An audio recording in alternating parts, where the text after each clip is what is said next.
El objetivo de este documental es que usted pueda entender lo que es Bitcoin, criptomonedas y la libertad financiera.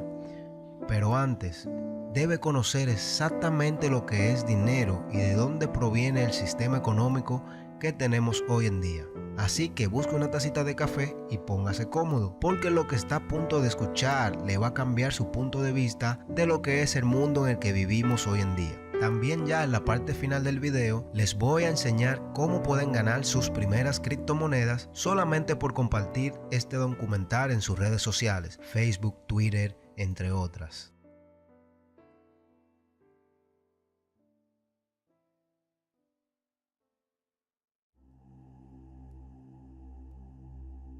A lo mejor te haces la misma pregunta que una vez me estuve haciendo. Muy en el fondo sabes que algo está mal, que algo está fuera de lugar. Recuerdo que a finales de mi escuela primaria y entrando a la escuela secundaria, bachiller, me sentía un poco incómodo y pensaba en lo profundo de mi mente que algo no estaba bien, pero nunca, en aquel entonces, pude descubrir lo que estaba pasando. Pasaron los años y pude terminar la escuela secundaria con pésimos grados, cosa que no siempre fue así. Recuerdo que en la escuela primaria mis grados fueron súper buenos, por encima del averaje o promedio de los otros estudiantes, pero lamentablemente todo cambió al final. ¿Qué pasó? Esta fue una pregunta que pude contestar ya siendo un adulto de 18 años de edad y después de haber leído el famosísimo libro Padre Pobre, Padre Rico de Robert Kiyosaki. Después de leer ese libro, todo hizo sentido y me di cuenta del porqué de muchas cosas. El mundo no es lo que parece ser. Si todavía me sigues escuchando, es porque de una manera u otra te sientes identificado con mi historia y sabes el punto que quiero discutir y a dónde voy a llegar.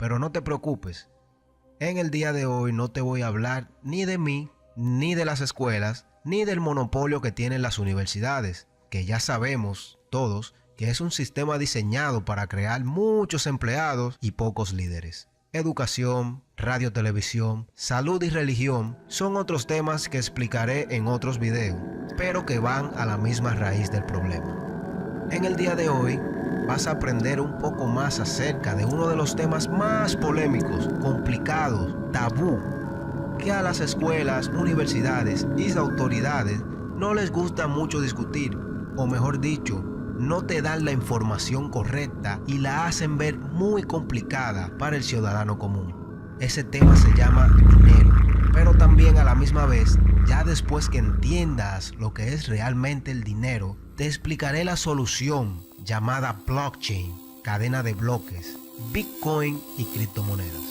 Entonces, ¿qué es dinero? ¿De dónde proviene la palabra? ¿Dónde fue printeado el primer papel moneda? ¿Qué es un banco? ¿Cuál fue el primer banco del mundo? ¿Por qué fueron los bancos creados? ¿Y por qué debes de creer lo que te estoy diciendo? ¿De dónde estoy sacando esta información? ¿Y cómo tú puedes saber que es real y no manipulada? No importa quién o no yo sea.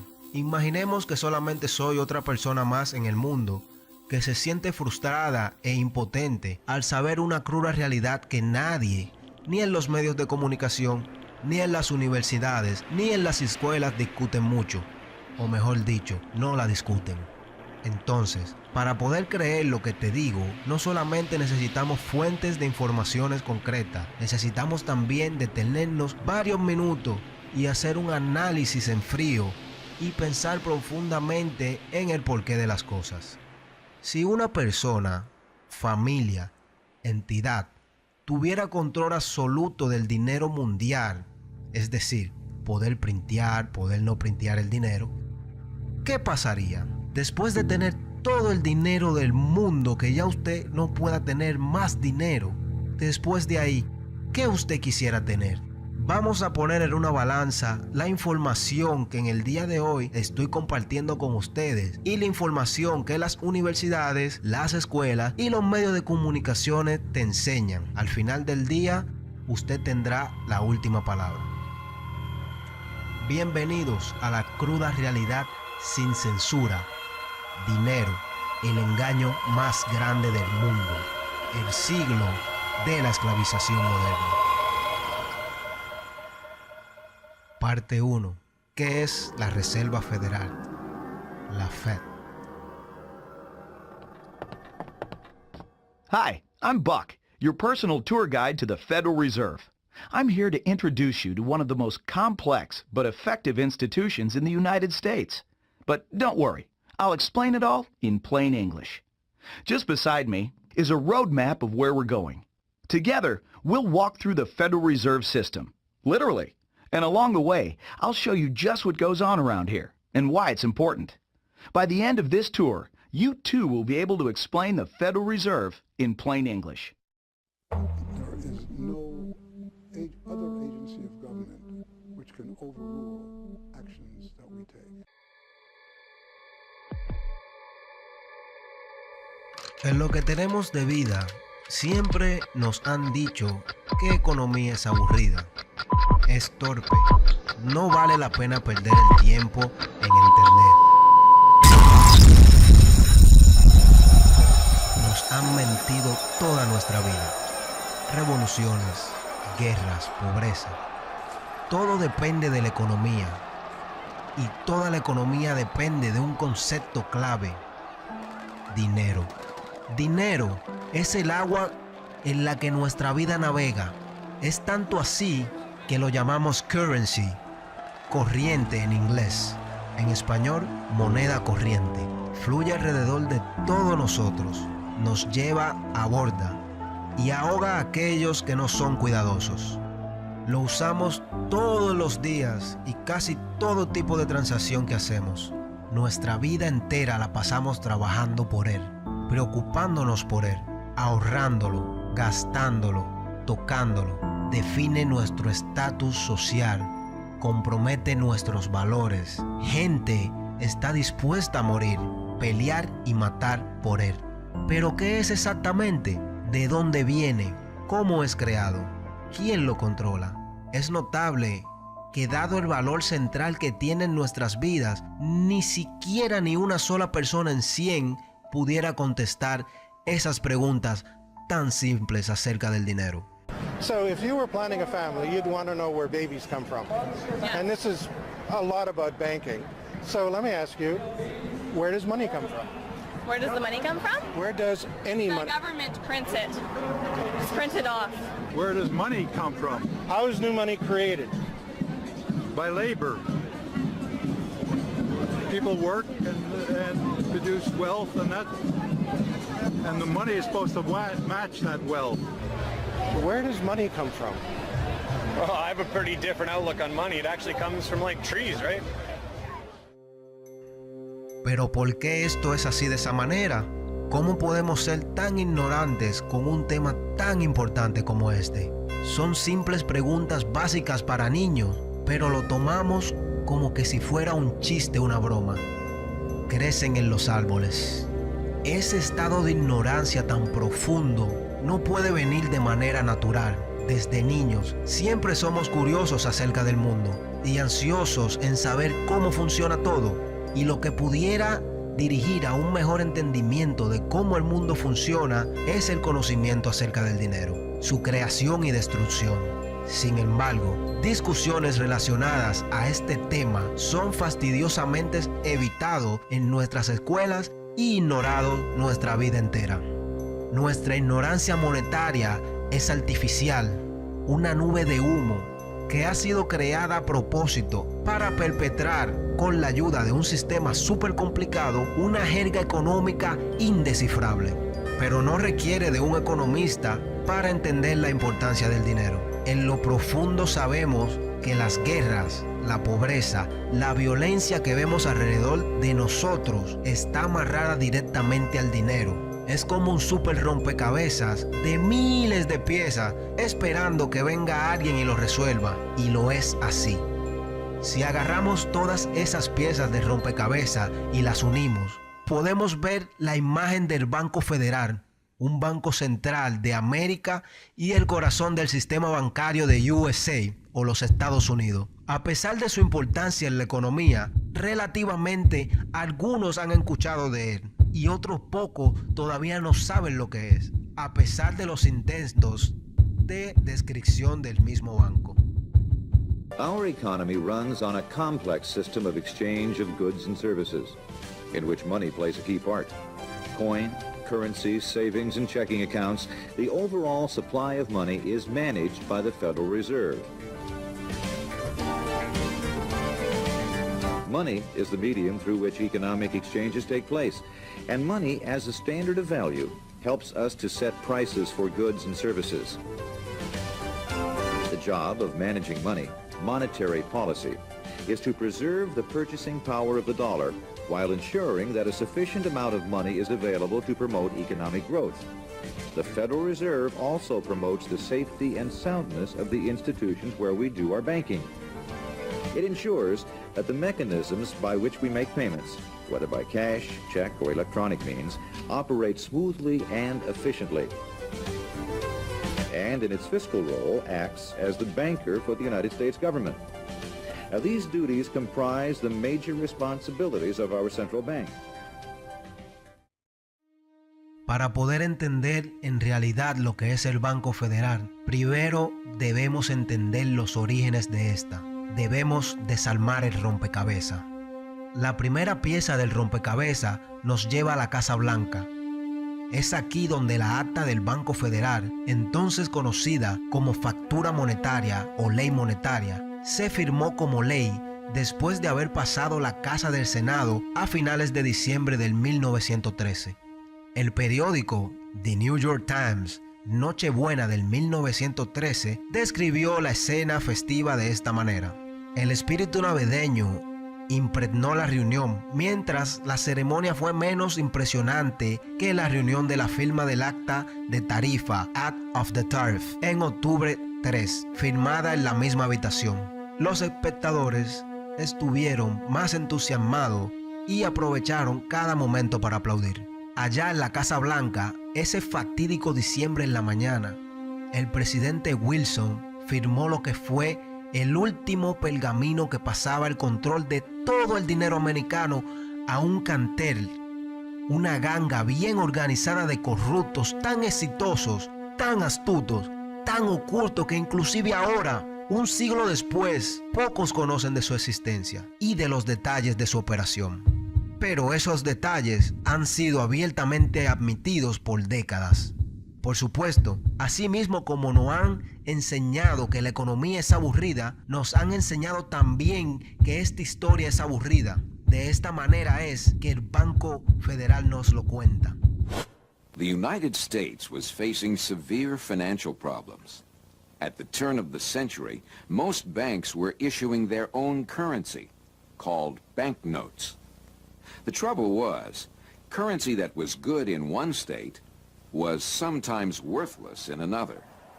People began to lose confidence in their money, since it was only as sound as the bank that issued it. Fearful that their bank might go out of business, they rushed to exchange their banknotes for gold or silver.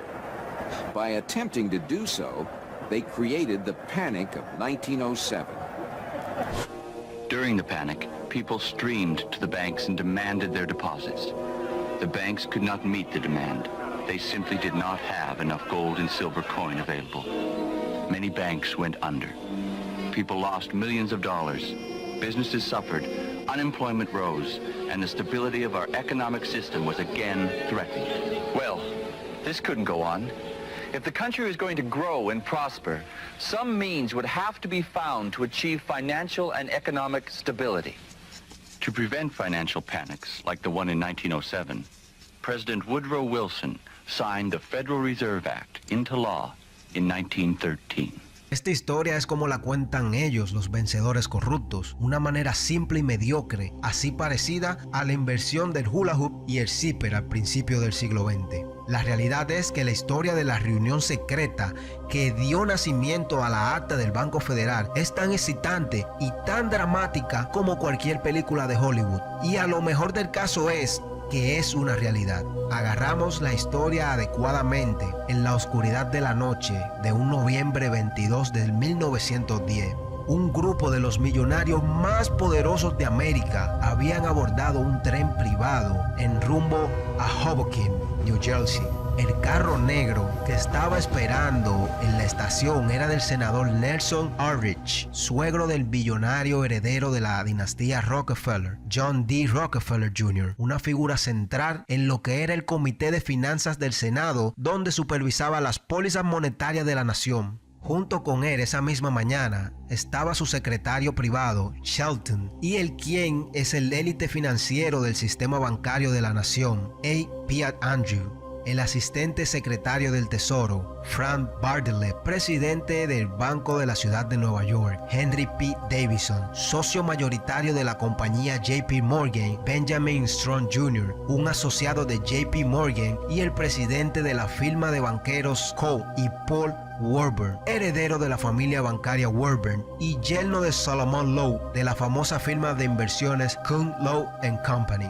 Ya le habían dicho a estos hombres que llegaran uno a uno después del atardecer para así de esa manera llamar menos la atención. Claro, hacer esto en secreto era tan importante para este grupo que ni siquiera usaron sus apellidos, solamente sus nombres en el transcurso del viaje para así de esa manera mantener su identidad lo más oculta posible de su sirviente y del equipo que lo esperaba. El movimiento descuidado de cualquiera de ellos pudiera haber llamado la atención de la voraz prensa de Nueva York, que en aquel entonces, especialmente en esos tiempos de reforma monetaria y bancaria, estos eran vistos como punto clave de la nación. Una reunión de todos estos magnates hubiera sido la super noticia del momento, y así lo fue. El destino, la isla Jekyll, en la costa de Georgia, hogar del prestigioso club de la isla Jekyll, quienes miembros eran los Morgans, los Rockefellers, los Warburgs, los Rothschilds. Su propósito, Davidson dijo a los intrépidos reporteros del periódico local que se habían percatado de la reunión que se iban de cacería de patos, pero la realidad era que iban a preparar la reforma del sistema bancario de la nación en secreto. G. Edward Griffin, quien es el autor de uno de los libros más vendidos, La criatura de la isla Jekyll, dice de esta manera: What happened is that the banks decided that since there was going to be legislation anyway to control their industry, that they wouldn't just sit back and wait and see what happened and cross their fingers that it would be okay. They decided that to do what so many cartels do today, they decided to take the lead, and they would be the ones calling for regulations and reform. They like the word reform, and the American people are suckers for the word reform. You just put that into any corrupt piece of legislation, call it reform, and people say, oh, I'm all for reform, and so they vote for it or accept it. So that's what they were doing. They decided we will reform our own industry. In other words, we will create a cartel, and we will give the cartel the power of government. We'll take our cartel agreement so that we can self-regulate to our advantage, and we'll call it the Federal Reserve Act. And then we'll take this cartel agreement to Washington and convince those idiots there to pass it into law. And that basically was the strategy. It was a brilliant strategy. Of course, we see it happening all the time, and certainly in our own day today, we see the same thing happening in other cartelized industry. Right now, we're watching it unfold in the field of healthcare, but at that time, it was banking, all right? And so the banking cartel wrote their own rules and regulations, called it the Federal Reserve Act, got it passed into law, and it was very much to their liking because they wrote it. And in essence, what they had created is a set of rules which made it possible for themselves to regulate their industry, but they went even beyond that. In fact, it's clear to me when I was reading their letters and their conversations at the time and the debates that they never dreamed that Congress would go along and also give them the right to issue the nation's money supply. I mean, not only were they now going to regulate their own industry, which is what they started out as wanting to do, but they got this incredible gift that they didn't dream would be given to them, although they were negotiating for it. And that was Congress gave them the authority to issue the nation's money. And Congress gave away the sovereign right to issue the nation's money to the private banks. And so all of this was in the Federal Reserve Act, and the American people were joyous because they were told and they were convinced that this was finally a means of controlling this big creature from Jekyll Island. Sorprendentemente, la reunión fue todo un éxito. No en conspirar para escribir la legislación que eventualmente se convertiría en el Acta de la Reserva Federal, pero sino que pudieron mantener la conspiración totalmente secreta del público por muchas décadas. Fue reportada en 1916 por Bertie Charles Forbes, el escritor financiero que luego fundaría la que es hoy en día la famosa revista Forbes, pero esta nunca fue admitida completamente hasta cuarto de siglo después, cuando Frank Vanderlip escribió una admisión casual de la reunión en febrero 9, 1935, en la edición matutina de los sábados. Fui secretamente y furtivamente, como cualquier otro conspirador. No siento que sea ninguna exageración hablar de nuestra reunión secreta en la isla Jekyll, que fue la ocasión en la cual se planeó la concepción de lo que es hoy en día el sistema de la Reserva Federal. Idearon un plan tan amplio, tan ambicioso, que incluso ellos mismos dudaron de su aprobación en el Congreso. Vanderlip lo puso de esta manera: el descubrimiento de nuestro plan, sabíamos que simplemente no debe pasar, o todo nuestro esfuerzo hubiesen sido en vano. Si hubiese sido expuesto públicamente que nuestro grupo tuvo una reunión en particular en donde se escribió una ley bancaria, esa ley nunca hubiera tenido chance de haber pasado la aprobación del Congreso.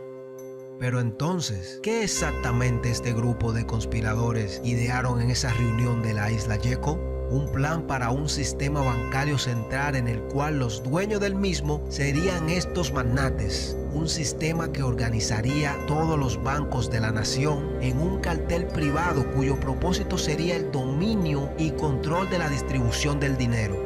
Después de 9 días de reunión, estos banqueros regresaron a sus respectivas oficinas contentos de lo que ya habían logrado. Los detalles del plan cambiaron en 1910 y la eventual aprobación de la ley de la Reserva Federal también, pero las ideas esenciales todavía estaban allí.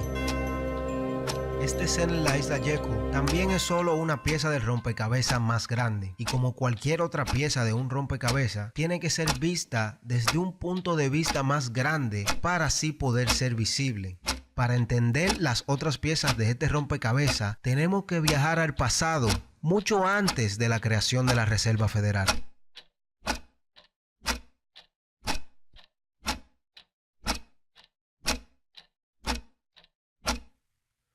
Todo empieza a principios del siglo XVII en Europa, el 9º año de la furiosa guerra que se está ejecutando en todo el continente. Luis XIV de Francia se encuentra opuesto a gran parte del resto del continente por sus reivindicaciones territoriales y dinásticas. El rey William III de Inglaterra, devastado por la feroz guerra naval, compromete a su corte para reconstruir la naval de Inglaterra. Pero hay un problema: dinero. Los fondos del gobierno han sido totalmente consumidos por la guerra y el crédito del rey William se ha agotado. Banquero escocés William Paterson tiene una propuesta de formar una gran compañía para así de esa manera prestarle 1 millón de libras al gobierno al 6% de interés más 5.000 de impuestos de manejo, con el derecho de una nota emitida. Para el año 1694 la idea ya ha sido ligeramente revisada: un préstamo de 1.2 millones de libras al 8% más 4.000 de gastos de manejo, pero como quiera se dio. El enorme Banco de Inglaterra entonces fue creado. El nombre es una mentira cuidadosamente construida, diseñada para aparentar ser una entidad del gobierno, pero no lo es. Es un banco privado que le pertenece a inversionistas privados con beneficios privados, con el permiso del rey, que les permite a la misma vez printear el dinero público basado en nada, el cual después él mismo se distribuye a las masas. Lo que pasó aquí con el nacimiento del Banco de Inglaterra en el año 1694 es la creación de una plantilla o esquema que fue copiado de país en país alrededor de todo el mundo. Un banco privado con el control de poder printear dinero y prestarlo con interés al gobierno. Dinero que es printeado de la nada y la joya de la corona para los banqueros internacionales que crearon este tipo de sistema, el cual hoy en día es la casa de todo el poder económico del mundo, mejor conocida como los Estados Unidos.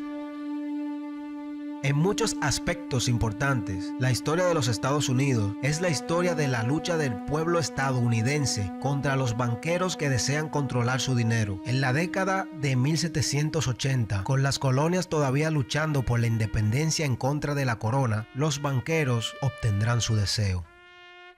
En 1781, los Estados Unidos están en crisis financiera. El Continental, moneda de papel emitida por el Congreso Continental para pagar la guerra, se ha derrumbado por la falsificación excesiva y la falsificación británica. Desesperado por encontrar una manera de financiar las etapas finales de la guerra, el Congreso se dirige a Robert Morris, un comerciante de la navegación rico que fue investigado por la especulación de la guerra solo 2 años antes. Ahora, como superintendente de finanzas de los Estados Unidos de 1781 a 1784, es considerado como el hombre más poderoso en América junto al general Washington. En su calidad de superintendentes de finanzas, Morris aboga por la creación de un banco central de propiedad privada, deliberadamente inspirado en el Banco de Inglaterra, que supuestamente esas mismas colonias estaban luchando en contra. El Congreso, acorralado en una esquina por las obligaciones de guerra y obligado a hacer negocios con los banqueros como el rey Williams, en la década de 1690, adquiere y autoriza al Banco de América del Norte como el primer banco central de la nación.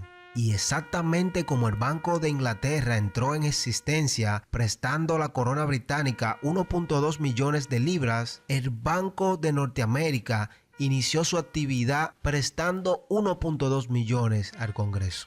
Para el final de la guerra, Morris ha caído de favor político y la moneda del Banco de Norteamérica no ha conseguido ganar la confianza del público escéptico. El Banco Nacional de América es rebajado de un banco central nacional a un banco comercial privado, fletado por el estado de Pensilvania. Pero todavía estos banqueros no se habían dado por vencidos. Antes de que la tinta quedara seca en la Constitución, un grupo dirigido por Alexander Hamilton ya está trabajando en el próximo banco de propiedad privada para los recién formados Estados Unidos de América. Tan descarado es este Hamilton que en el envío de esta agenda no hace ningún intento de esconder sus objetivos y tampoco el interés bancario de estos mismos. Dice, una deuda nacional, si no es excesiva, será para nosotros una bendición nacional, escribió en una carta a James Duane en 1781. Será un poderoso cemento de nuestra unión. También creará la necesidad de mantener la tributación en un grado que, sin ser opresivo, será un estímulo para la industria.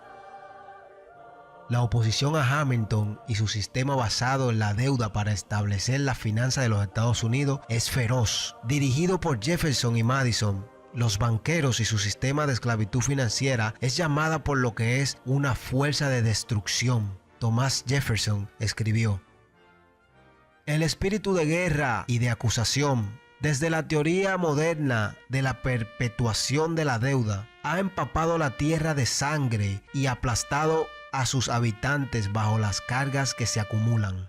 Sin embargo, Hamilton sale victorioso. El primer banco de los Estados Unidos es fletado en 1791 y sigue el patrón del Banco de Inglaterra y del Banco de Norteamérica casi exactamente igual. Un banco central de propiedad privada con la autoridad de prestar dinero que crea de la nada al gobierno. De hecho, es la misma gente detrás del nuevo banco que estaban detrás del antiguo Banco de Norteamérica. Fue Alexander Hamilton, ex ayudante de Robert Morris, quien propulsó por primera vez a Morris para el cargo de superintendente financiero. Y el director del antiguo Banco de América del Norte, Thomas Williams, fue contratado para ser el primer director del Banco de los Estados Unidos. Conoce a los nuevos jefes bancarios. Estos mismos fueron los antiguos jefes bancarios. En los primeros 5 años de existencia de los bancos, el gobierno de los Estados Unidos toma prestado 8.2 millones de dólares del banco y los precios suben un 72%. En 1795, cuando Hamilton deja el cargo, el nuevo secretario del Tesoro anuncia que el gobierno necesita aún más dinero y vende la escasa participación del 20% del gobierno en el banco, convirtiéndola en una corporación completamente privada. Y una vez más, la economía estadounidense es saqueada, mientras que el cartel de bancos privados se ríe todo el camino hacia el banco que ellos mismos crearon. Cuando llega el momento de la renovación del título bancario en 1811, ya los intereses monetarios detrás del banco habían cambiado. Hamilton ya estaba muerto, fusilado en un duelo con Aaron Burr. Los bancos que apoyaban ese poder federalista se les había acabado el poder. El público ya se había percatado de la influencia de poderes extranjeros en el Banco Central y además también se dan cuenta que no tiene sentido tener un banco central en esos momentos de paz. Entonces se cancela esa renovación de título en el Senado y el banco fue cerrado en 1811.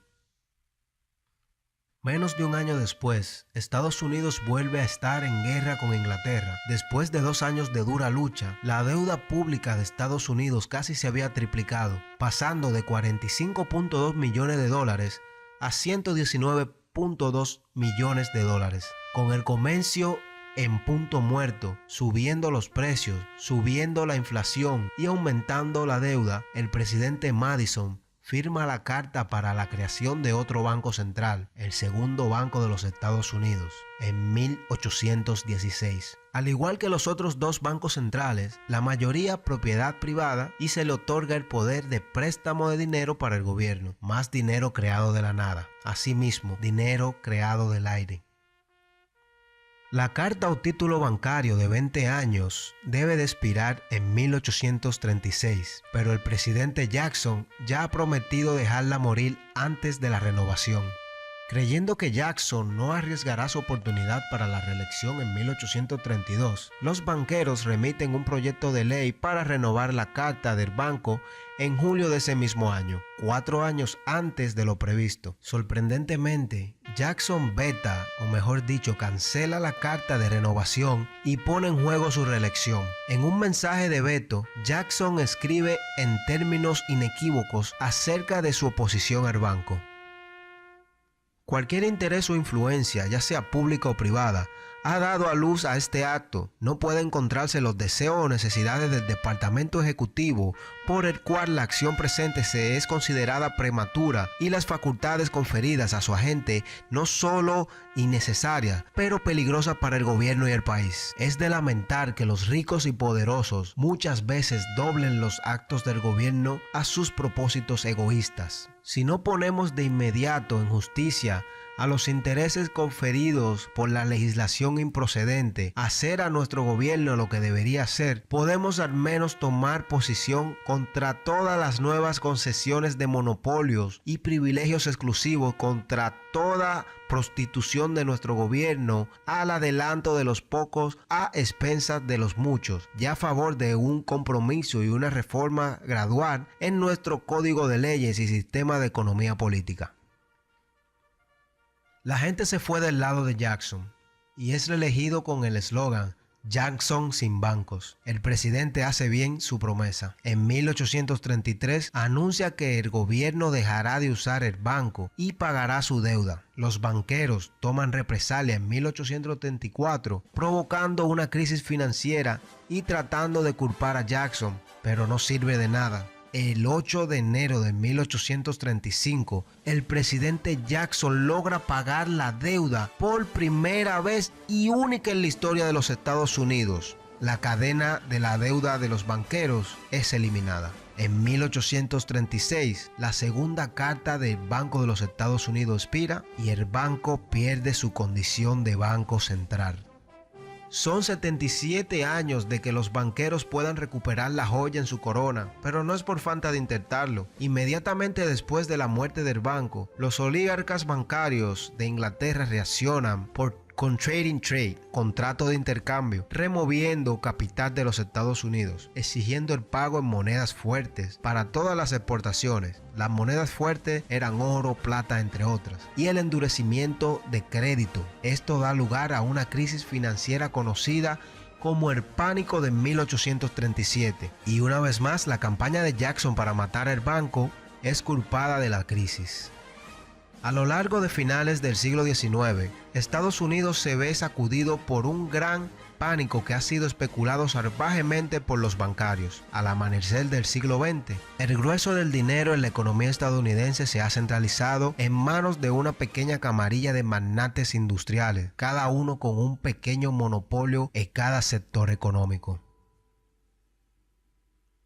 Ahí los Astors en bienes raíces, los Carnegies y los Schwartz en el acero, los Harrimans, Stanfords y Bardi Mills en ferrocarriles, los Mellons y los Rockefellers en petróleo. Como todas estas familias comienzan a consolidar su fortuna, se gravitan naturalmente para el sector bancario y en esta capacidad forman una red de intereses e instituciones financieras que se centraban en gran parte alrededor de un hombre o scion bancario y banquero central informal debido a la falta de bancos, John Pierpont Morgan. John Pierpont Morgan, o Pierpont, como él prefiere ser llamado o prefirió ser llamado, nace en Hartford, Connecticut, en 1837, hijo de Junius Spencer Morgan, un exitoso banquero y financiero. Morgan monta los caballos de su padre en el negocio bancario en 1871 y se asoció en su propia firma, la empresa que eventualmente se convertiría en J.P. Morgan Company. Es Morgan quien financia el ferrocarril central de Nueva York de Cornelius Vanderbilt. Es Morgan quien financia el lanzamiento de casi todas las grandes corporaciones del periodo, desde AT&T a General Electric hasta General Motors y DuPont. Es Morgan quien compra a Carnegie y crea la United States Steel Corporation, compañía de acero, la primera compañía de miles de millones de dólares de Estados Unidos. Es Morgan quien negocia un acuerdo con el presidente Grover Cleveland para salvar, entre comillas, la reserva de oro de la nación, vendiendo 62 millones de dólares de oro al tesoro a cambio de bonos del gobierno o bonos soberanos. Y es Morgan quien en 1907 pone en marcha la crisis que conduce a la creación de la Reserva Federal. En ese año, Morgan comienza a difundir rumores acerca de las precarias finanzas de Kinnerborough Trust Company, un competidor de Morgan y una de las mayores instituciones financieras de los Estados Unidos en ese momento. La crisis resultante, llamada el pánico de 1907, sacude el sistema financiero de los Estados Unidos. Morgan se presenta a sí mismo como un héroe, ofreciéndose audazmente para ayudar a alguno de esos bancos vacilantes y casas financieras para evitar el desplome de las mismas. Después de un retorcimiento de manos sobre la finanza de la nación, un comité del Congreso se reúne para investigar la confianza monetaria, entre comillas, los banqueros y financieros que llevaron la nación tan cerca de la ruina financiera y que ejercen tal poder sobre las finanzas de la nación. El público sigue el tema de cerca. Al final, un puñado de banqueros son identificados como actores clave en las operaciones del dinero fiduciario, incluyendo a Paul Weber, Benjamin Strong Jr. y J.P. Morgan. At the beginning of the 20th century, there was an investigation following the greatest of these financial panics, which was in 1907. And this investigation was on what was called the Money Trust, which found that three banking interests, J.P. Morgan, National City Bank, and the Citibank of New York, I believe it was, basically controlled the entire financial system. So three banks. And the public hatred towards these institutions was unprecedented. There was an overwhelming consensus in the country for establishing a central bank, but there were many different interests in pushing this, and everyone had sort of their own specific purpose behind advocating for a central bank. So to represent the most people, you had farmer interests, populists, progressives, who were advocating a central bank because they couldn't take the recurring panics, but they wanted government control of a central bank. They wanted it to be exclusively under the public control because they despised and feared the New York banks as wielding too much influence. So for them, a central bank would be a way to curb the power of these private financial interests. On the other hand, those same financial interests were advocating for a central bank to serve as a source of stability for their control of the system, also to act as a lender of last resort to them, and so that they would never have to face collapse, but also in order to exert more control through a central bank. The private New York banking community wanted a central bank under the exclusive control of them. There's a shocker. So you had all these various different interests which converged. Of course, the most influential happened to be the New York financial houses, which were more aligned with European financial houses than they were with any other element in American society. The main individual behind the founding of the Federal Reserve was Paul Warburg, who was a partner with Kuhn, Loeb and Company, European banking house. His brothers were prominent bankers in Germany at that time, and he had, of course, close connections with every major financial and really big industrial firm in the United States and most of those existing in Europe. And he was discussing all these ideas with his fellow compatriots in advocating for a central bank. In 1910, Warburg got the support of a senator named Senator Aldrich, whose family later married into the Rockefeller family. Again, I'm sure just a coincidence, but Aldrich invited Warburg and a number of other bankers to a private secret meeting on Jekyll Island, just off the coast of Georgia, where they met in 1910 to discuss the construction of a central bank in the United States, but one which, of course, would be owned and serve the interests of the private bankers.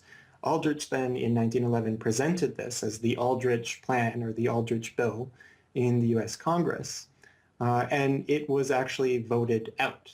El público, sospechoso de las conexiones bancarias del senador Aldrich, finalmente rechazan el plan Aldrich de la cabina del Jekyll Island. Sin embargo, la camarilla no se rinde, simplemente revisan y cambian el nombre de su plan, dándole un nuevo rostro público, el del representante Carter Glass y el del senador Robert Owen. Al final, el movimiento de dinero fiduciario que estaba detrás del pánico de 1907 utiliza la indignación del público contra ellos para completar su consolidación del control sobre el sistema bancario. La recién ley es renombrada el Acta de la Reserva Federal, la Fed, el 23 de diciembre y comienza su operación el próximo año.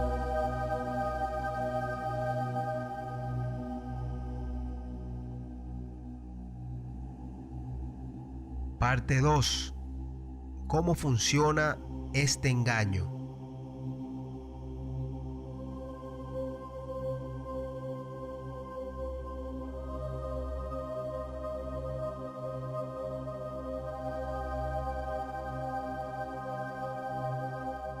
Entonces, ¿cómo funciona el sistema de la Reserva Federal? ¿Qué hace? ¿Quién la posee y la controla? Estas son las preguntas básicas que llegarían al corazón de la pregunta fundamental. ¿Qué es el dinero? Y por eso la respuesta a estas preguntas ha estado envuelta en una jerga económica impenetrable. Incluso la propia propaganda educativa de la Reserva Federal, que tiene una tendencia hacia la animación cursi, tiene un tiempo difícil de resumir la misión de la Fed y las responsabilidades de esta. Según lo que dice la Fed, to achieve these goals, the Fed, then and now, combines centralized national authority through the Board of Governors, remember that on the map, with a healthy dose of regional independence through the reserve banks. A third entity, the Federal Open Market Committee, brings together the expertise of the first two in setting the nation's monetary policy. ¿a quién exactamente todo este cuento de hadas para niños está dirigido. Se nos enseña a pensar en el dinero como los trozos de papel impresos en prensas gubernamentales o monedas acuñadas por la Casa de Monedas del gobierno. Si bien esto es parcialmente cierto, en este día y edad, los billetes y monedas reales que circulan en la economía representan solo una pequeña fracción del dinero en existencia. Más de un 90% de la oferta de dinero es en realidad creado por bancos privados como préstamos que se pagan de nuevo a los bancos a interés. Aunque este hecho simple es oscurecido por los magos de Wall Street y los dioses del dinero que quieren hacer el proceso de creación del mismo en algún arte especial de alquimia cuidadosamente supervisado por el gobierno, la verdad no está oculta al público, está ahí. En diciembre de 1977, el Banco de la Reserva Federal de Nueva York publicó otro de sus folletos informativos con sus dibujos animados, tratando de explicar al público en general las funciones del sistema de la Reserva Federal. Allí, en blanco y negro, explican cuidadosamente el proceso de creación de dinero. Los bancos comerciales crean dinero en cheques cuando otorgan un préstamo, simplemente agregando nuevos dólares de depósito a las cuentas en sus libros a cambio de un préstamo del prestatario. Los bancos crean dinero monetizando las deudas privadas de negocios e individuos, es decir, crean cantidades de dinero en contra del valor de sus IOUs, que significa un recibo de que te debo ese dinero.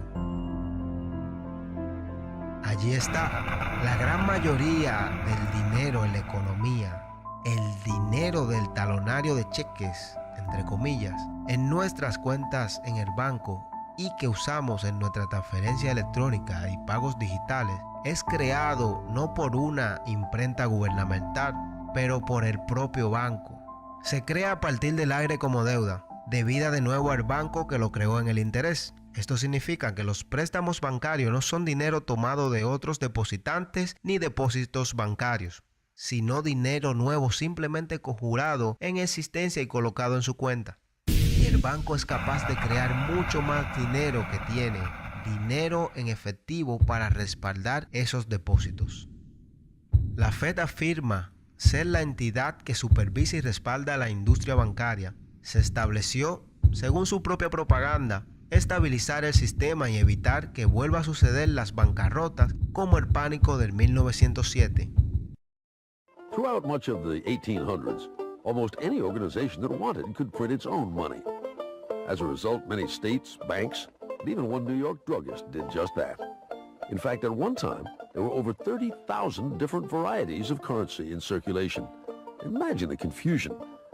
Not only were there multitudes of currencies, some were redeemable in gold and silver, others were backed by bonds issued by regional governments.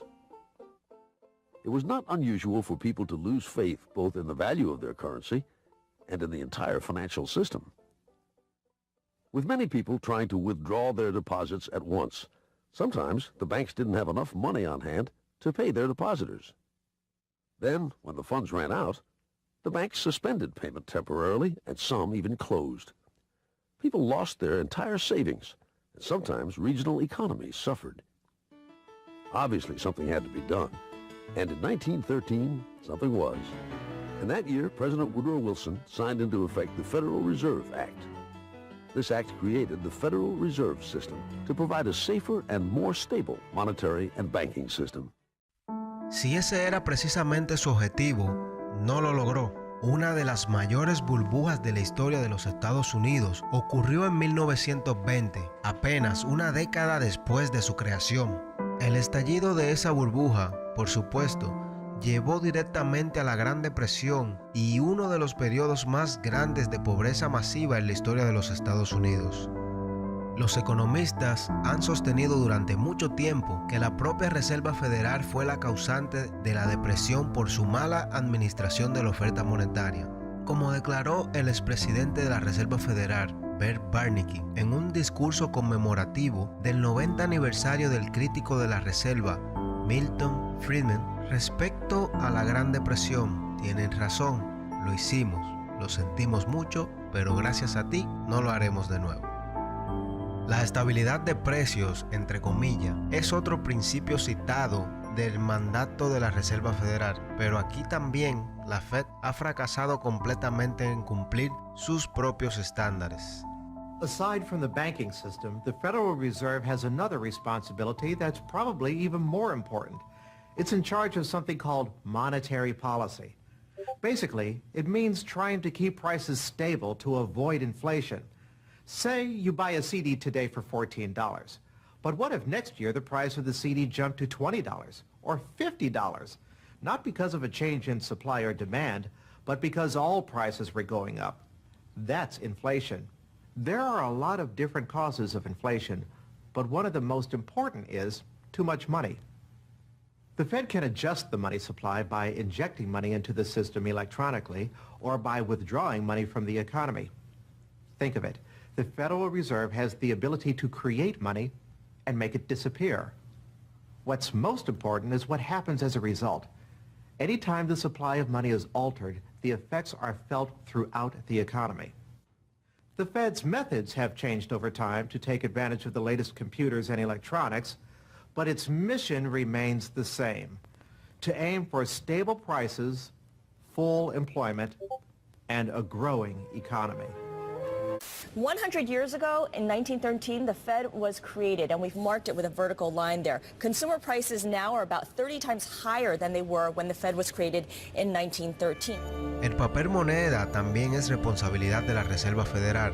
Por lo tanto, los dólares en circulación no son billetes del Tesoro ni billetes de crédito, sino billetes de la Reserva Federal. Notas de deuda respaldada en última instancia por la propia promesa del gobierno de pagar sus bonos soberanos, entre comillas, garantizados por los propios contribuyentes. En un momento dado, los bancos de la Reserva Federal estaban legalmente obligados a mantener grandes cantidades de oros en reserva para respaldar estos billetes, pero ese requisito fue abandonado y hoy el dinero está respaldado principalmente por títulos públicos. La Fed ya no guarda oro en sus libros, sino certificados de oro emitidos por la tesorería y no valorados al precio al contado de 1.300 por onza troyana, sino un precio estatutario arbitrariamente fijado de $42, 2 entre 9 por onza. But I do have one question. During the crisis or any time that you're aware of, has the Federal Reserve or Treasury participated in any gold swaps arrangements? The Federal Reserve does not own any gold at all. We have not owned gold since 1934. So we have not engaged in any gold swaps. But it appears on your balance sheet that you hold gold. What appears on our balance sheet is gold certificates. When we turned before 1934, the Federal Reserve did own gold. We turned that over by law to the Treasury and received in return for that gold certificates.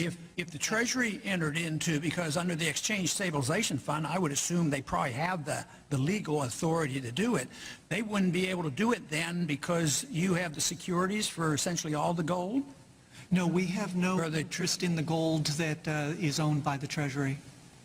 We have simply an accounting document that is called gold certificates that represents the value at a statutory rate and still that we gave to the Treasury in 1930. And still measured at $42 an ounce, which makes no sense whatsoever. Claramente hay una discrepancia entre lo que nos lleva a creer que está motivando a la Fed y lo que realmente hacen. Para entender lo que la Reserva Federal tiene que hacer, primero es importante entender que la Reserva Federal no es un banco, pero sino un sistema.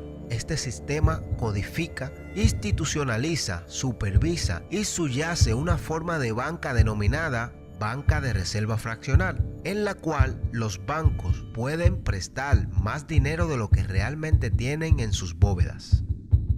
The whole process starts, the process of decay and corruption starts with something called fractional reserve banking. That's the technical name for it. And what that really means is that as the banking institution developed over several centuries, starting, of course, in Europe, it developed the practice of legalizing a certain dishonest accounting procedure. In other words, in the very, very beginning, if you want to go all the way back, people would bring their gold or silver to the banks for safekeeping. And they say, give us a paper receipt. And we don't want to guard our silver and our gold because, you know, people could come in the middle of the night and they could kill us or tie us up and threaten us, and they'll get our gold and silver, so we can't really guard it. We'll take it to the bank and have them guard it, and we just want a paper receipt so that we can take the receipt back and get our gold anytime we want. And so in the beginning, you know, money was receipt money. They could then, instead of changing or exchanging the gold coins, they could exchange the receipts, and people would accept the receipts just as well as the gold, knowing they could get the gold.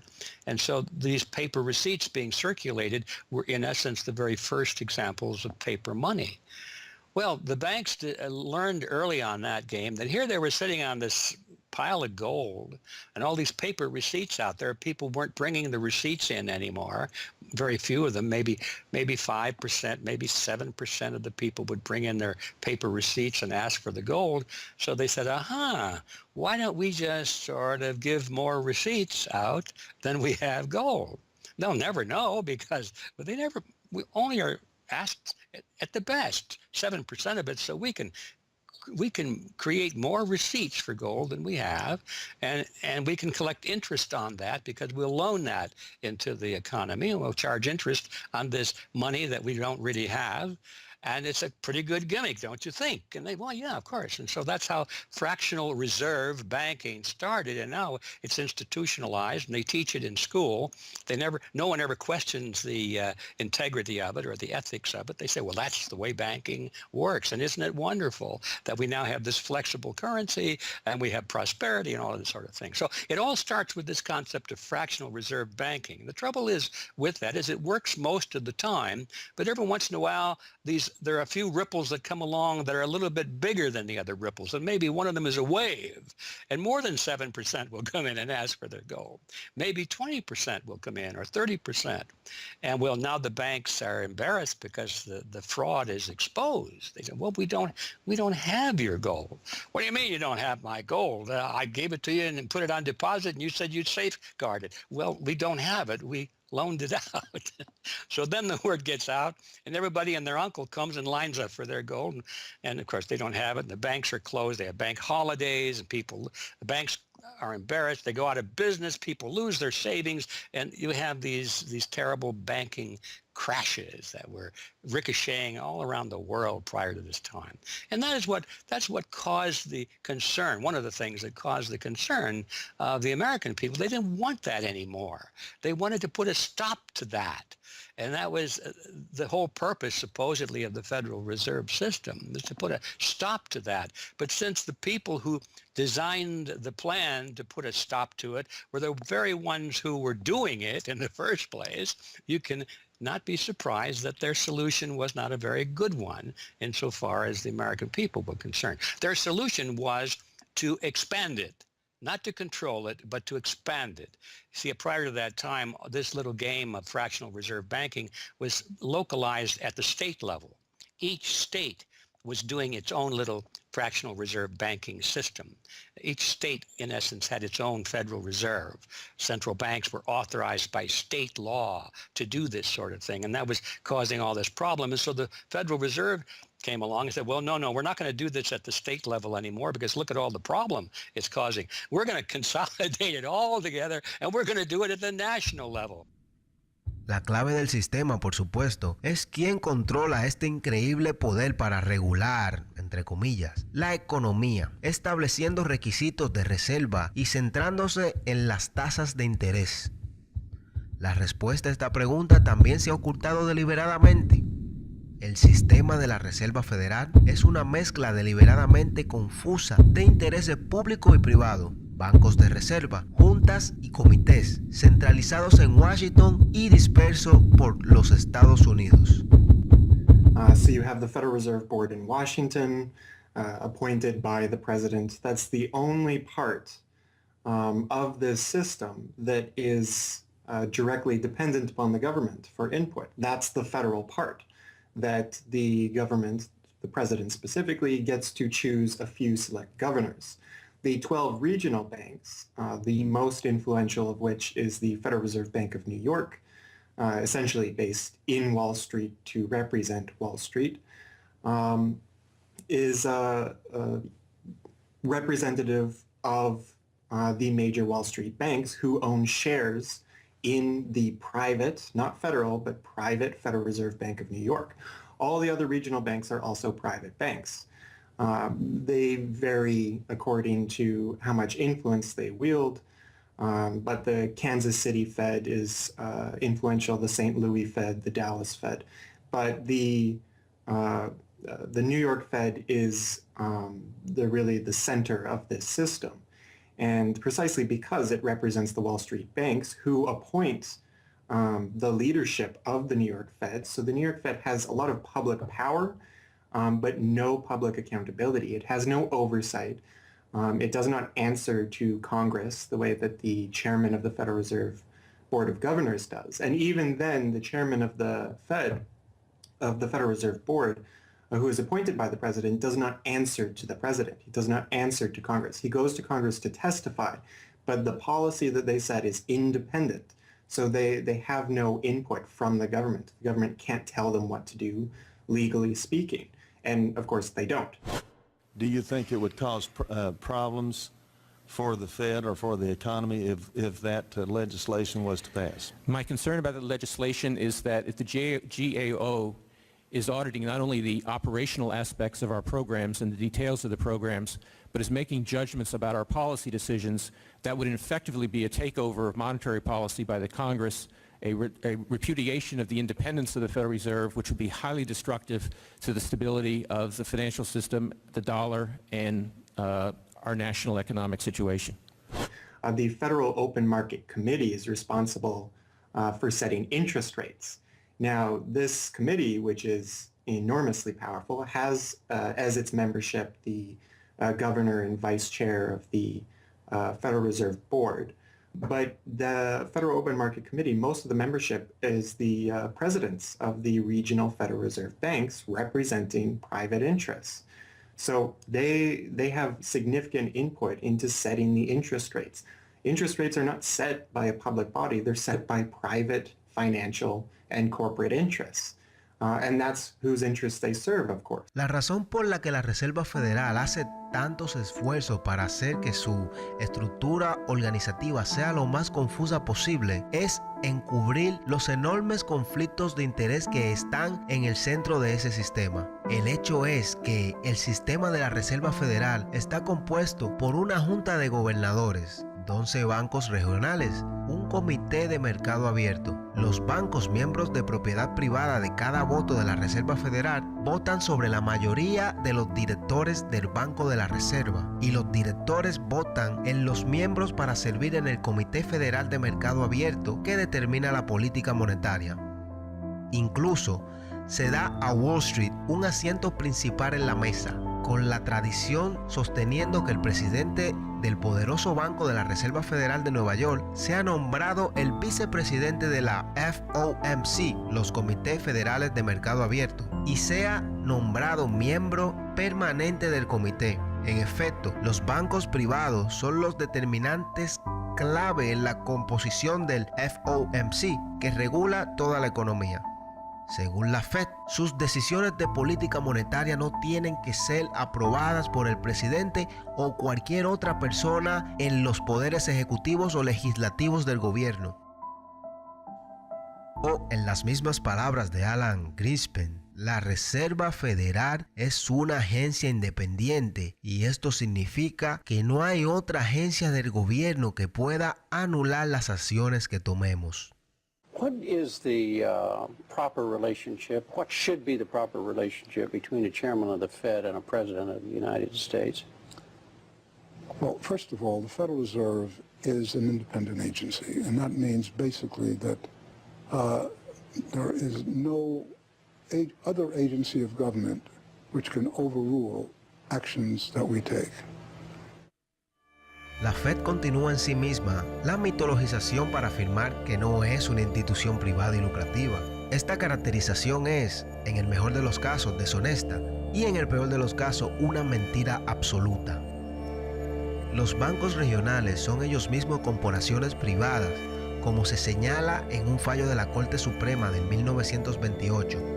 Instrumentalidades como los bancos nacionales o los bancos de las reservas federales, en los que hay intereses privados, no son departamentos del gobierno, son corporaciones privadas en las que el gobierno tiene interés. Este punto es incluso admitido por el propio asesor de la Reserva Federal.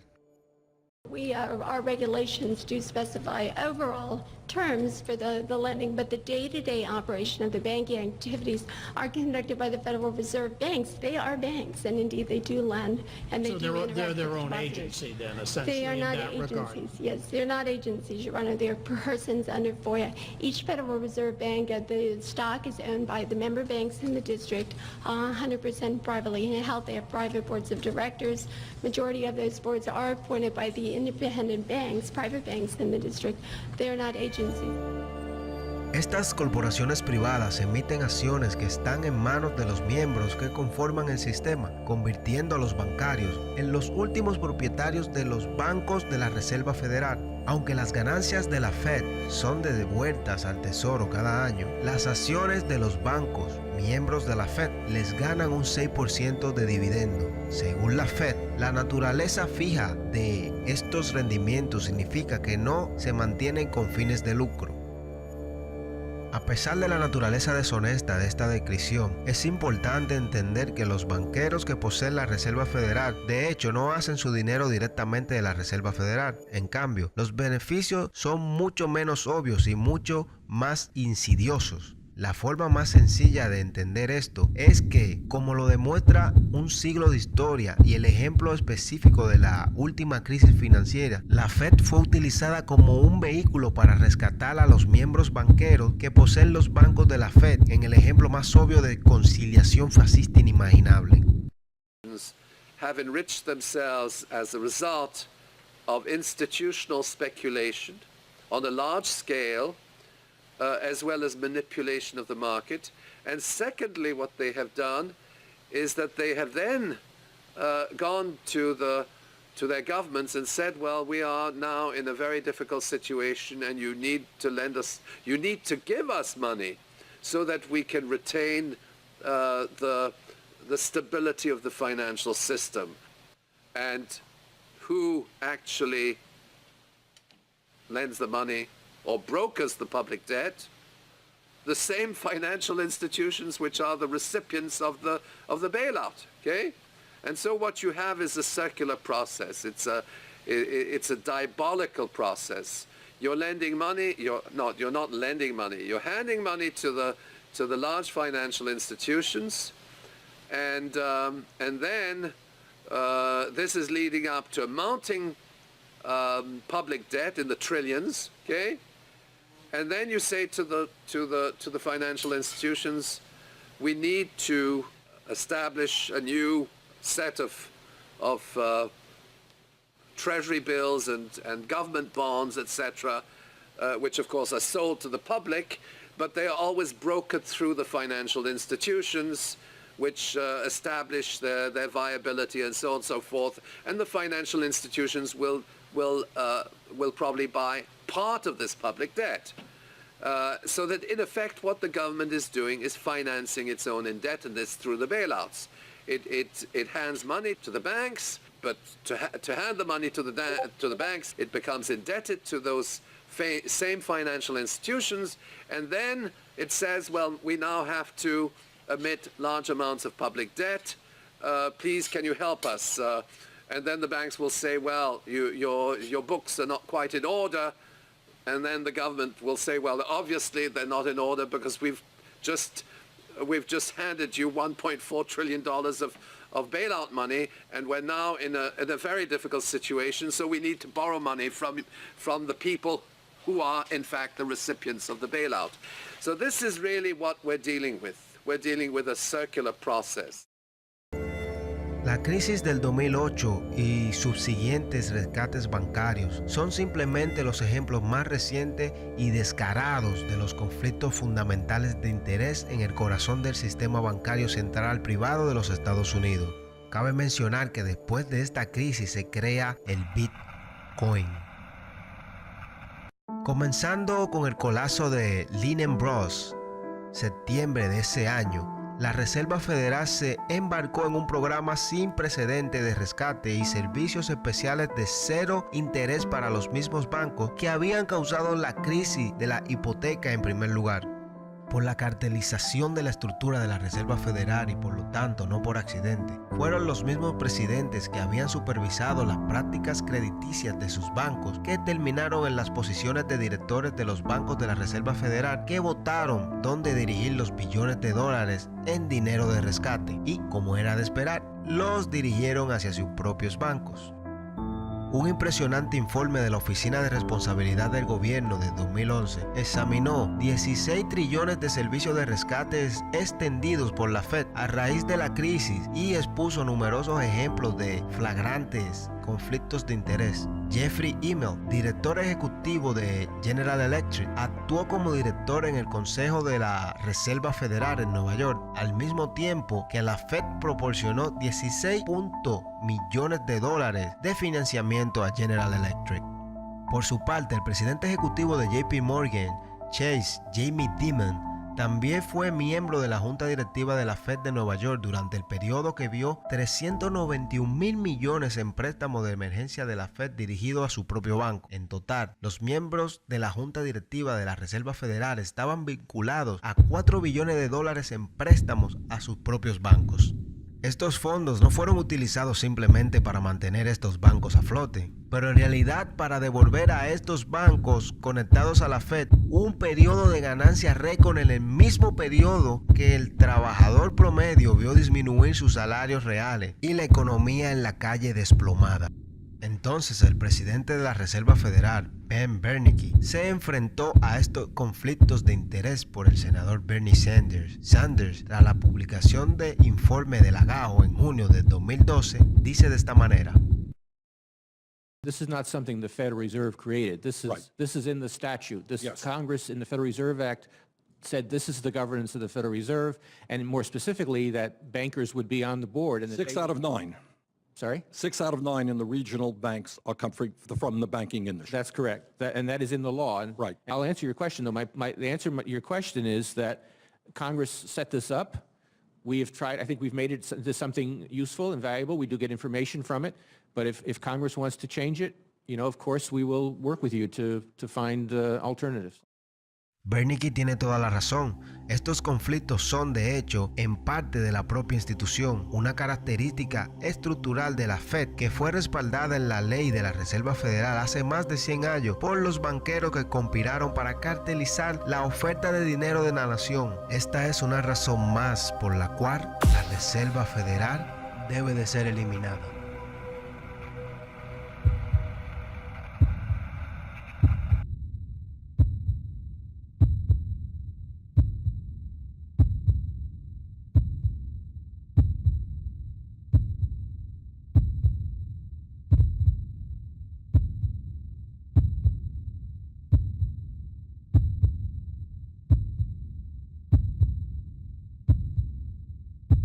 Parte 3. Acabar con la Fed.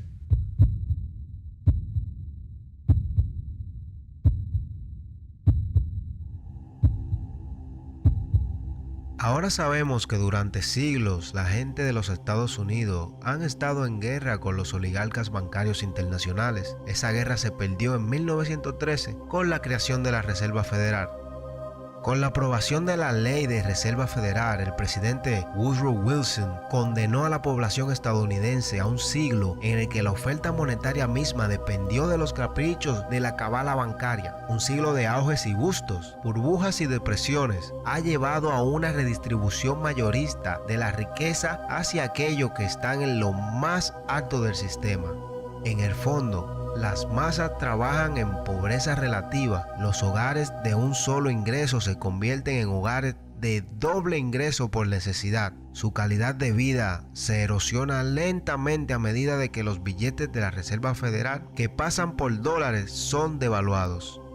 Peor aún, el fraude mismo perpetúa el persistente mito de Alexander Hamilton de que una deuda nacional es necesaria en lo absoluto. Estados Unidos está ahora encerrado en un sistema mediante el cual el gobierno emite bonos para generar los fondos para sus operaciones, los bonos que están respaldados por la tributación de la mano de obra del público.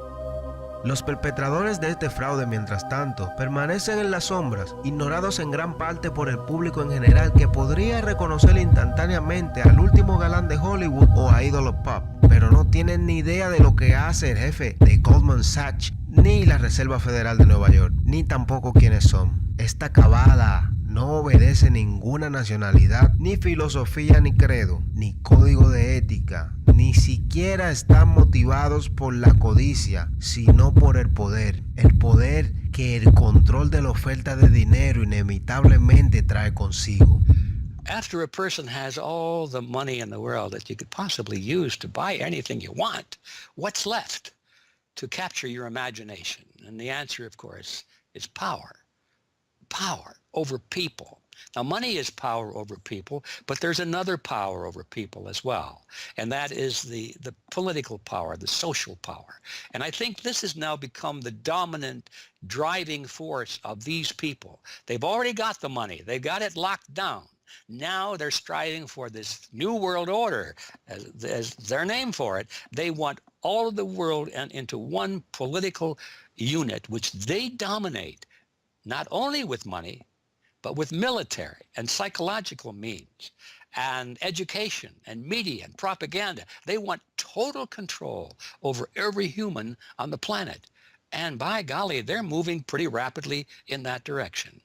No tardó mucho tiempo en despertar su deseo de poder. En 1921, apenas 7 años después de que la Fed comenzó a operar, la misma élite bancaria conectada a JP Morgan que fundó la Reserva Federal incorporó una organización llamada el Consejo de Relaciones Exteriores con el objetivo de hacerse cargo del aparato de política exterior de los Estados Unidos, el Departamento de Estado.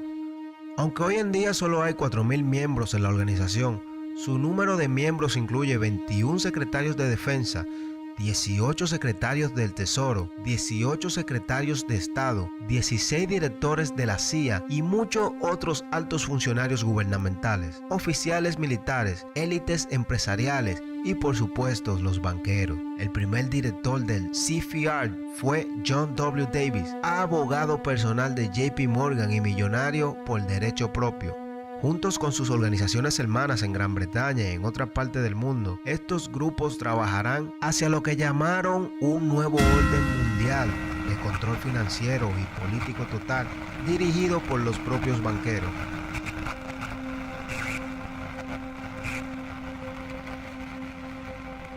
Los poderes del capitalismo financiero tenían un objetivo de largo alcance, nada menos que crear un sistema mundial de control financiero en manos privadas capaz de dominar el sistema político de cada país y la economía del mundo en conjunto.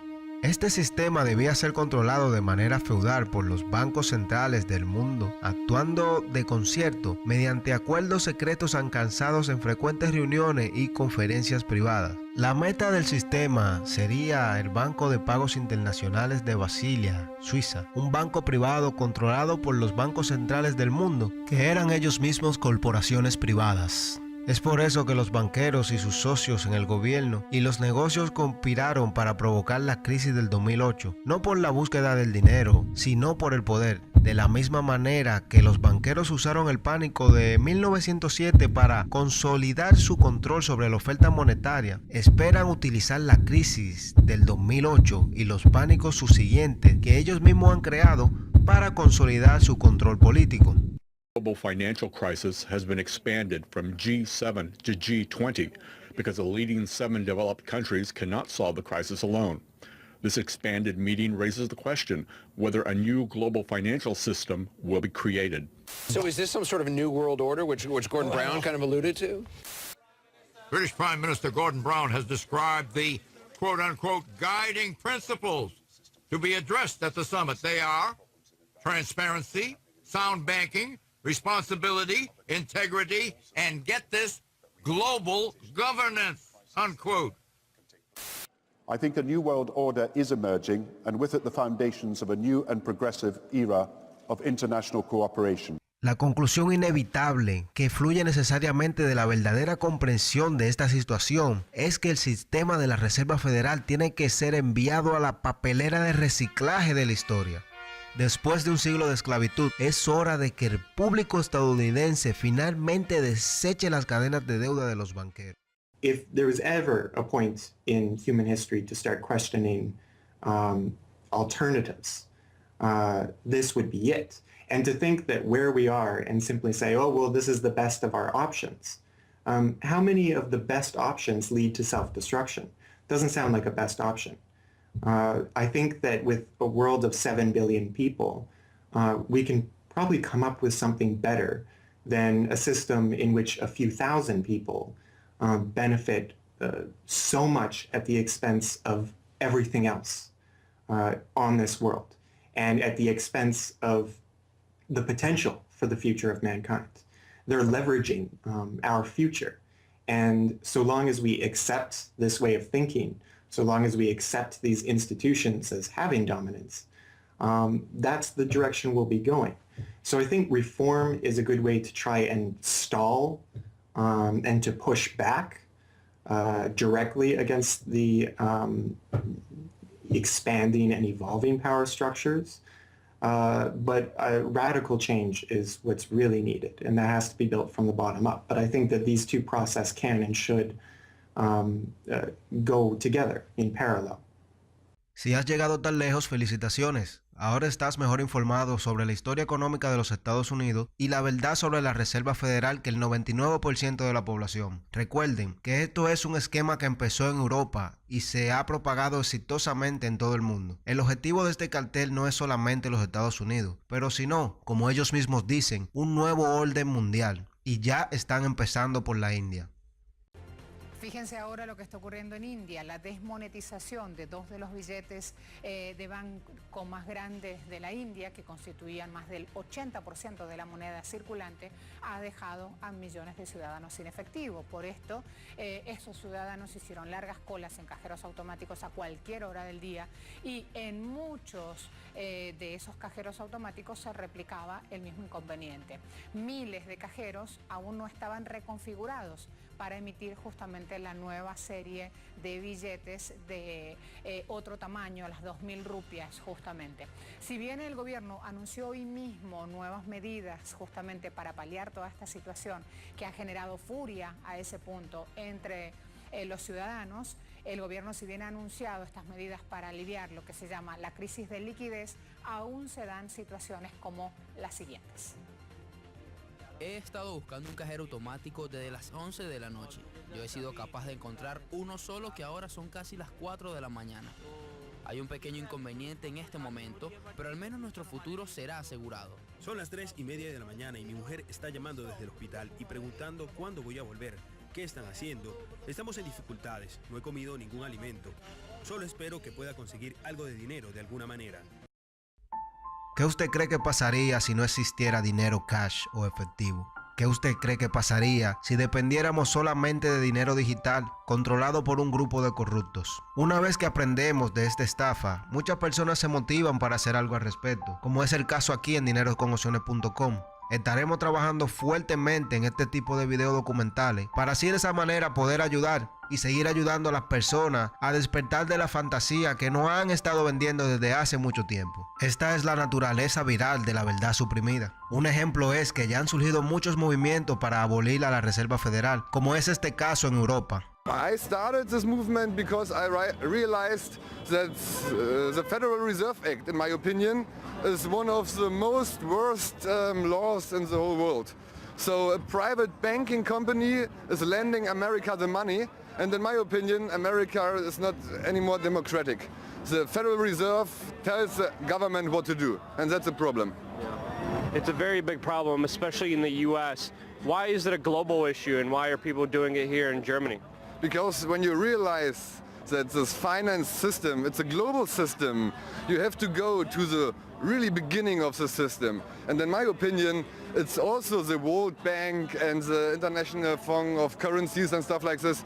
But at the beginning of all this is a law from 1913. Woodrow Wilson signed it. And this is the beginning of all this hardcore capitalism we are suffering right now from. And the only way to stop this is maybe to break this law. Los movimientos para abolir la Reserva Federal han surgido en Europa, donde las protestas contra el sistema bancario central están ocurriendo en más de 100 ciudades, atrayendo a más de 20,000 personas semanalmente. Pero si este floreciente movimiento para terminar con la Fed y el sistema económico como lo conocemos tuviera éxito, ¿qué sistema propone la gente como propuesta? Algunos argumentan por un retorno a las raíces coloniales de América, el dinero libre de deudas emitidos por los bancos estatales, señalando al Banco de Dakota del Norte como un modelo ya exitoso de funcionamiento de este enfoque. We've had two banking systems ever since the 1860s, with the state bank system and the federal bank system. And the federal bank system are the big Wall Street banks, particularly. They dominate the federal system. So they're taking over right now. I mean, in California, we don't even have any local banks where I am. They're now. We had two, and I had accounts in both of them, and they're now, one of them is Chase Bank, and the other is U.S. Bank. So they're both big Wall Street banks now. They've been taken over. So if you can keep, it's the local banks that have an interest in serving the local business. The big banks have no interest in making loans to local business. It's too risky. Why should they bother? They've got this virtually free money they can get from the Fed and from each other. And it's much more lucrative to them either to speculate in commodities or other things abroad, or what works very well for them is to buy long-term government bonds at 3%, because these have no capital requirement. The capital requirement for government bonds are zero. So they can buy all of those that they want. Whereas if they buy, let's say, mortgages, or if they make loans for mortgages, or they make loans to businesses, then they have to worry about their capital requirement. And as soon as they've used up all their capital, in other words, $8 of capital will get you $100 of loans, then they can't make any more loans. They have to wait for 30 years till those loans get paid off. So what they do, if they do buy mortgages, is sell them off to investors. And so that was the whole mortgage-backed securities scam that we've seen. They had no motivation to make sure that these borrowers were actually sound borrowers. They just wanted to make a sale, so they sold the stuff to the unwary investors who might be somebody in Iceland or Sweden or pension funds. Yeah, so that didn't work out so well. So a state bank with the partnering with the local banks can provide the capital, can help them with capital. In North Dakota, the state bank guarantees the loans of the local banks, allowing them to make much bigger loans than they could otherwise. And the state bank provides liquidity to the small banks. That's why the small banks, the local banks, aren't making loans to small business right now, because they don't know that they can get money from the other banks as needed. The way banking works is they make the loan first. If you have credit lines to many different businesses, and if they all hit up their credit lines at once, you're going to run out of money.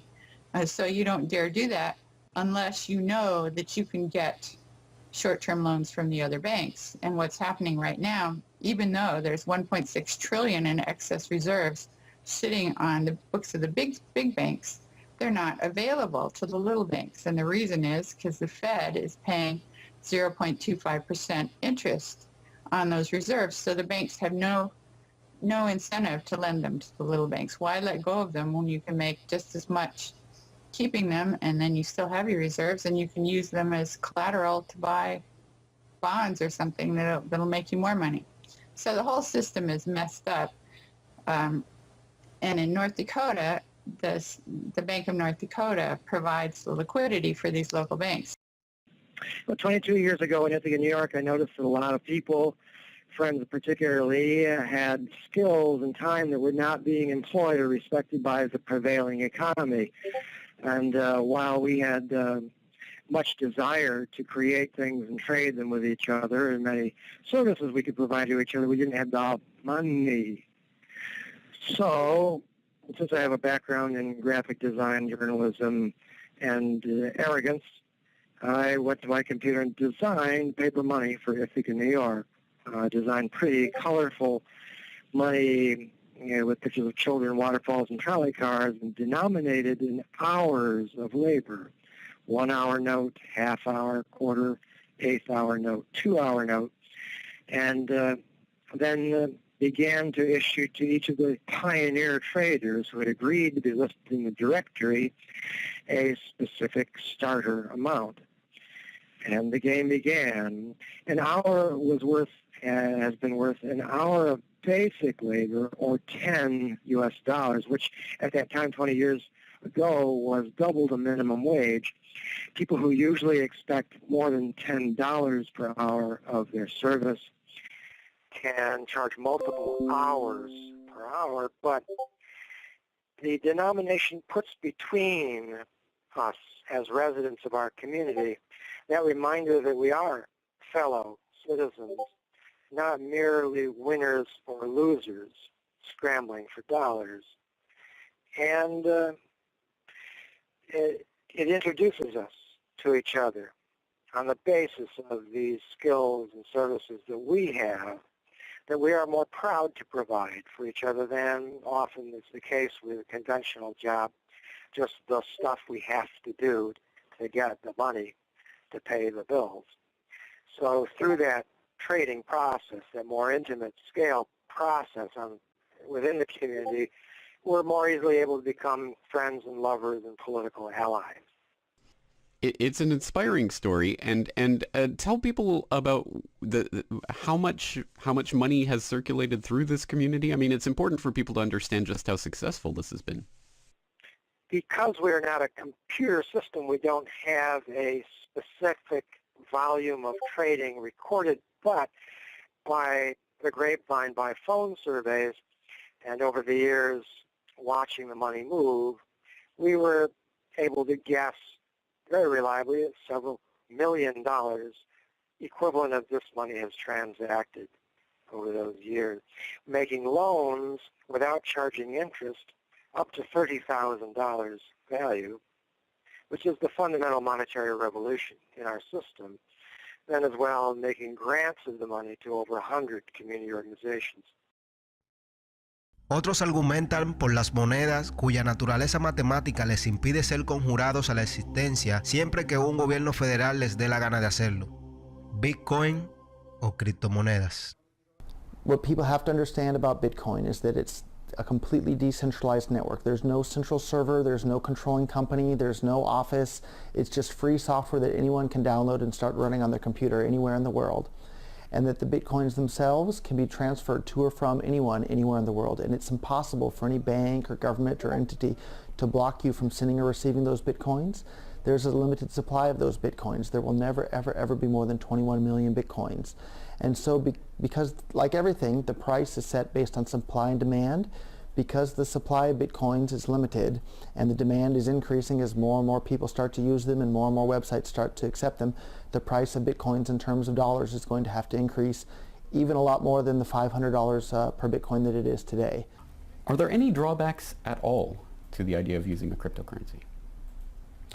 If you're part of the current power elite that can just print money at will to spend on whatever you feel like, then yeah, the world switching over to Bitcoin is probably not going to benefit you. But if you're one of the normal people that aren't working for the Federal Reserve or any central bank that's printing money to pay to your friends and that sort of thing, then a Bitcoin world is a wonderful thing for you. Criptomonedas, bancos estatales, crédito autoemitido. Estas y muchas otras soluciones han sido propuestas y muchas de ellas están en uso en diferentes localidades. La cuestión del dinero y de cómo debe crearse es quizás la pregunta más grande que enfrenta la humanidad. Sin embargo, es una que ha sido casi completamente eliminada de la conversación nacional hasta hace poco. Por primera vez en memoria, la gente vuelve a unirse a la cuestión monetaria y la política estadounidense está en el umbral de una transformación casi inimaginable hace apenas 2 décadas. Y así, El resto de la historia está ahora en nuestras manos.